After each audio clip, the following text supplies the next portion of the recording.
എഴുത്താണിക്കൊണ്ടെൻ്റെ കരളിൻ്റെ കടലാസിൽ കുറിച്ചു പ്രേമം പെണ്ണ്.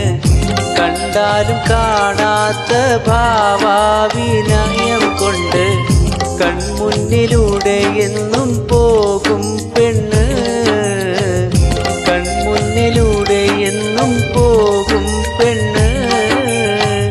കരിമിഴിക്കോണിൻ്റെ എഴുത്താണിക്കൊണ്ടെൻ്റെ കരളിൻ്റെ കടലാസിൽ കുറിച്ചു പ്രേമം പെണ്ണ്.